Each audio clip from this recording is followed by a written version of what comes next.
Hello बच्चों, आप सबको नमस्कार, जय हिंद। आज की इस वीडियो में हम करेंगे क्लास 8 अध्याय, इसमें 7वां है। प्रश्नावली 7.2 है घनमूल। प्रश्नावली 7.1 में हमने घन निकालना सीखा था। इसमें हम निकालेंगे घनमूल कैसे निकालते हैं, कैसे ज्ञात करते हैं। तो जो फर्स्ट क्वेश्चन है, इसमें अभाज्य गुणनखंड विधि द्वारा प्रत्येक संख्या का घनमूल ज्ञात कीजिए। तो ये हम बाद में करेंगे, पहले हम सेकंड क्वेश्चन करेंगे। तो इसमें सेकंड क्वेश्चन में देखना, इसमें है कि बताइए सत्य है या असत्य है। बताइए सत्य है या असत्य है। तो इसमें जो फर्स्ट है, पहला पार्ट है आपके पास, इसमें क्या पूछ रहा है ये, किसी भी विषम संख्या का सम घन संख्या होती है। यानी किसी विषम संख्या का जब हम घन निकालते हैं तो वो एक सम संख्या होती है। विषम संख्या का घन सम संख्या होती है। तो ये देखिए, अब जैसे हमारे पास 3 है, 3 विषम संख्या है, तो यदि हम इसका घन निकालें तो कैसी संख्या आ रही है, ये 27 आ रही है। 27 कैसी संख्या होती है, विषम। तो लेकिन ये कह रहा है कि विषम संख्या का घन सम संख्या आती है, तो ये गलत है। तो इसलिए दूसरे क्वेश्चन के फर्स्ट पार्ट का आंसर यहाँ पे गलत है, फॉल्स है। एफ का मतलब असत्य है या गलत है, और टी का मतलब ट्रू या सत्य है। ठीक है, तो पहले का है फॉल्स, असत्य है। फिर दूसरा क्वेश्चन है, इसमें दूसरा पार्ट, दूसरे का, एक पूर्ण घन 2 शून्यों पर समाप्त नहीं होता। एक पूर्ण घन जैसे 10 का घन जो है 1000 है, तो 1 जीरो है तो उसका घन में 3 जीरो होंगी। तो कोई भी संख्या का जो पूर्ण घन है, किसी पूर्ण घन एक यानी पूर्ण घन जो है 2 शून्यों पर समाप्त नहीं होता है। तो ये सही कह रहा है, क्योंकि ये 3 शून्य पर समाप्त होता है, 2 पे नहीं होगा। या तो 3 पे होगा, या 6 पे होगा, या 9 पे होगा। तो इसका आंसर सही है, ट्रू है। तो दूसरे का सेकंड पार्ट जो है वो ट्रू है। फिर थर्ड क्वेश्चन पे चलते हैं हम, इसी के थर्ड पार्ट पे। यदि किसी संख्या का वर्ग 5 पर समाप्त होता है तो उसका घन 25 पर समाप्त होता है। तो इसमें देखिए, यदि किसी संख्या का घन कहाँ पे होता है, देखो इसको देखिए। ठीक है, तो ये थर्ड पार्ट है जो, तो जैसे हमारे पास संख्या है 5 का जो घन है वो 25 पर समाप्त हो रहा है। ऐसे ही किसी भी संख्या का घन निकालें जिसमें इकाई का अंक 5 होता है, तो उसका घन हमेशा 25 पर समाप्त होता है। तो ये तीसरा पार्ट जो है वो ट्रू है, तो तीसरे का आंसर सत्य है। फिर चौथा पार्ट है आपके पास,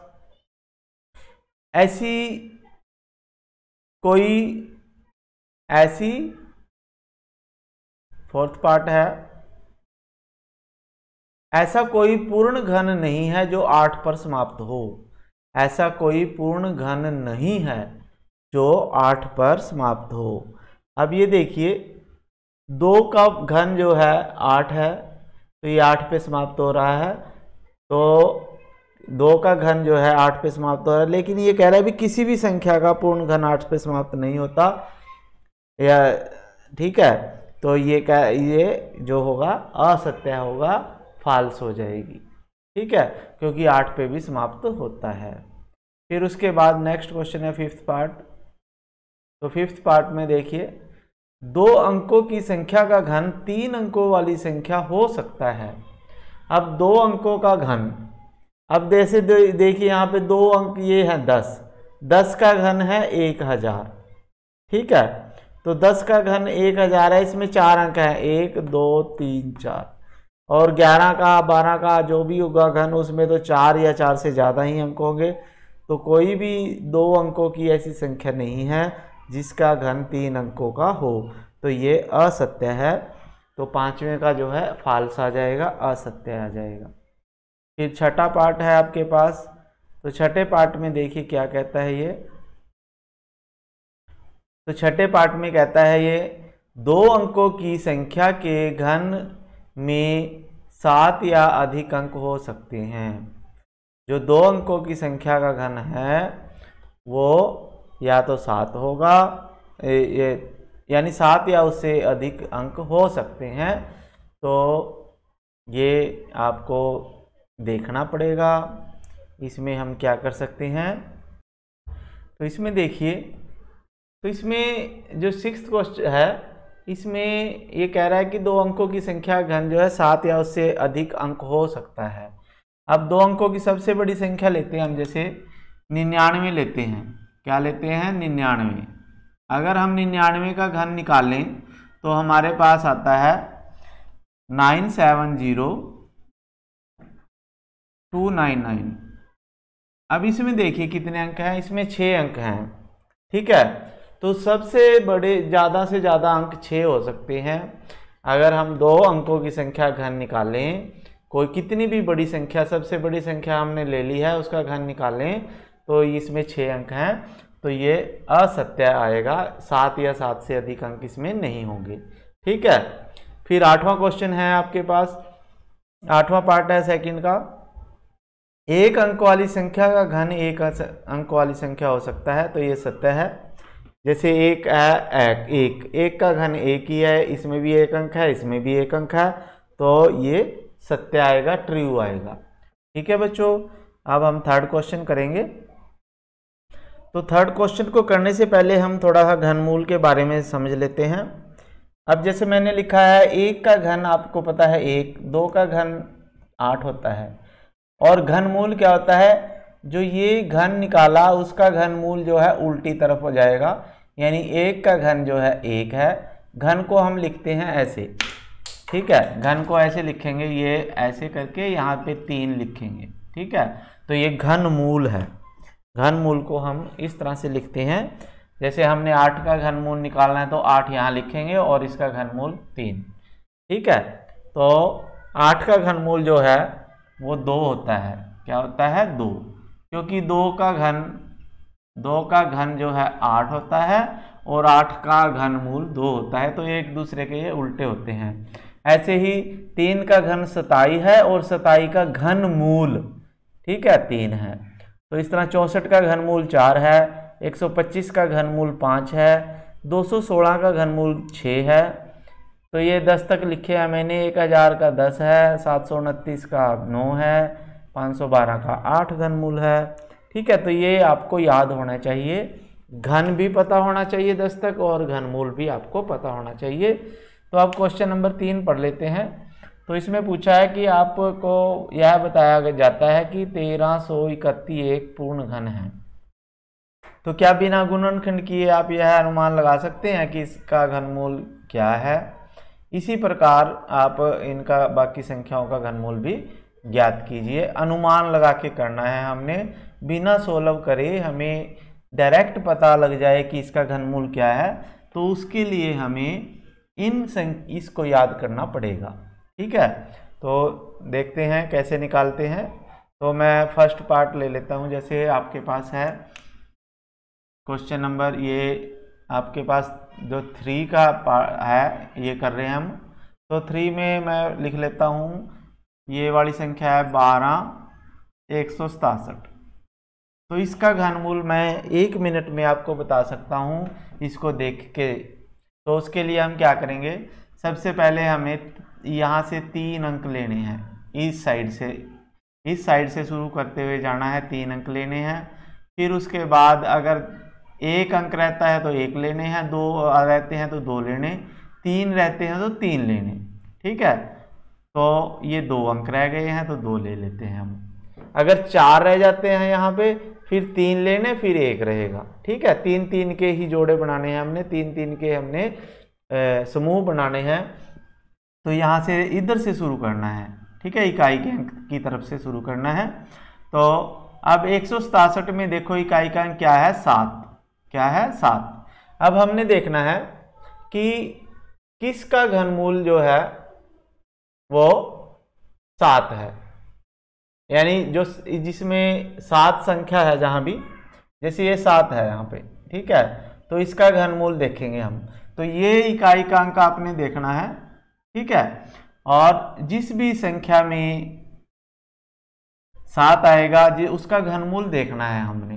तो यहाँ पे 7 जैसे 27 में आ रहा है, तो इसमें घनमूल में इकाई का अंक जो है हमेशा 3 आता है, ठीक है। 27 का घनमूल जो होगा हमेशा उसके इकाई का अंक जो होगा 3 होगा। जिस भी संख्या में इकाई का अंक 7 होगा उसका घनमूल का इकाई का अंक हमेशा 3 होगा। तो हम यहाँ पे 3 लिखेंगे। एक अंक तो हमारे पास हो गया 3, ठीक है। अब इन संख्याओं से तो हमने एक अंक देखना है। फिर उसके बाद 12 जो बचा है, 12 को देखना है कि किसका घन है 12। तो ये देखिए 12 किसी का भी घन नहीं है, तो हमने 12 से छोटी देखनी है। तो 12 से छोटी में जैसे 1 भी है 8 भी है, लेकिन हमने बड़े वाली लेनी है तो 8 लेंगे। तो 8 किसका घन है 2 का, ठीक है। तो 12 से छोटा 8 है, 8 किसका घन है 2, तो 2 हम यहाँ लिख देंगे दूसरा अंक। तो जो ये संख्या है इसका घनमूल 23 आएगा आपका आंसर। तो ये 12 167 का जो घनमूल है वो कितना आ गया 23। तो इस तरह से हम बड़ी आसानी से नहीं बता सकते हैं किसी भी संख्या का घनमूल, ठीक है। अब ऐसे ही मैं आपको दूसरा क्वेश्चन बताता हूँ। तो इसमें देखिए, अब इसमें 3 अंक हमने कर लिए ऐसे, फिर 2 रह गए हैं, इनको ले लिया है। अब देखिए 8 कौन सी संख्या में है इकाई का अंक, तो 8 देखिए यहाँ पे है, ठीक है। तो 8 का घनमूल क्या होता है 2। तो हमने इसके लिए इन तीनों अक्षरों के लिए 2 लिख लिया। और 32 देखो किससे छोटा है, अब 32 से बड़ा तो 64 है और छोटा 27 है। तो यहाँ पे 27 किसका घन है 3, तो यहाँ पे 3 ले लेता हूँ। तो यदि हम इसका घनमूल निकाल लें, 32,768 का घनमूल जो होगा वो क्या होगा, वो होगा 32 आंसर, ठीक है। तो इसी तरह से आपने 49 13 का निकालना है। किसका निकालना है 49 13 का निकालना है। तो 49 13 का क्या आएगा, वैसे बता देता हूँ। 49 13 में जो 913 है लास्ट में, उसमें 3 देखो, 3 में 7 आएगा और यहाँ पे 1 आएगा, यानी 17 का बन जाएगा। ये 17 का घनमूल जो होगा वो 49 13 होगा, ठीक है। ऐसे ही 1331 जो है उसका घनमूल जो है 11 हो जाएगा। तो इस तरह से आपने 1331 और 49 13 वाली जो संख्याएं हैं वो आपने करनी है खुद, ठीक है। अब हम क्वेश्चन नंबर 1 करेंगे। तो इसमें देखिए थर्ड पार्ट है, ये फर्स्ट का थर्ड पार्ट है। तो इसमें आपके पास दिया गया है 10,648 है, इसका घनमूल निकालना है। तो घनमूल निकालने के लिए हमने पहले इनके भाज्य गुणनखंड किए, ठीक है। 2 पे जाएगा ये आ जाएगा, फिर 2 पे जाएगा ये आएगा, ठीक है। फिर 11 पे जाएगा ये 121 आएगा, फिर 11 पे जाएगा 11 आएगा, और 11 को 11 से भाग दिया 1 आ गया, ठीक है। तो इसको मैंने ऐसे लिख लिया। फिर वही 10,648 के हमने घनमूल निकालना है। तो 3 3 के पेयर 1 और 2, तो इसके लिए हमने 2 लिख लिया और इसके लिए हमने 11 लिख दिया। तो 11 दूनी कितने होते हैं 22। तो इसका जो घनमूल होगा वो 22 आ जाएगा आपका आंसर, ठीक है बच्चों। तो इसी तरह से आपके पास फोर्थ पार्ट है, जो जब आप इसको निकालेंगे तो ये 30 का आएगा। 30 को 30 से 30 आ जाएगा इसका घनमूल, ठीक है। ये आपने खुद करना है। फिर जो फिफ्थ पार्ट है आपके पास, तो नेक्स्ट क्वेश्चन है आपके पास, ये फिफ्थ पार्ट है इसका। तो 15,625 है, इसका घनमूल निकालना है जैसे हमने। तो इसके भी हमने प्राइम फैक्टर कर लिए, ठीक है। भाज्य गुणनखंड इसके कर लिए, 5 से सभी बार भाग हो रहा है ये। तो 5 जो है 6 बार आ रहा है। तो इसके भी हम क्या कर लेते हैं, एक टुकड़ा ये हो गया, एक पेड़ ये हो गया। तो इसके लिए हम क्या करेंगे, 1 5 लिख लेंगे और इसके लिए भी 1 5 लिखेंगे। तो जब घनमूल निकलेगा 15,625 का, तो वो क्या आ जाएगा 25, 5 पंजा 25 आपका आंसर आ जाएगा, ठीक है। तो इस तरह से आपने सभी संख्याओं के गुणनखंड निकालने हैं। पहले गुणनखंड निकालने हैं ऐसे अभाज्य, फिर उनके जो भी अभाज्य गुणनखंड आएंगे उसके 3 के आपने समूह बना लेने हैं और एक समूह में से एक ही अक्षर आपने लिखना है, तो वो सभी जो है इसके घन मूल आ जाएंगे। ठीक है बच्चों, तो इस वीडियो में मैं इतना ही कराऊंगा। अगर सभी क्वेश्चन कराने लग गया तो बहुत वीडियो लंबी हो जाती है, बाकी क्वेश्चन आपके लिए छोड़ता हूं मैं।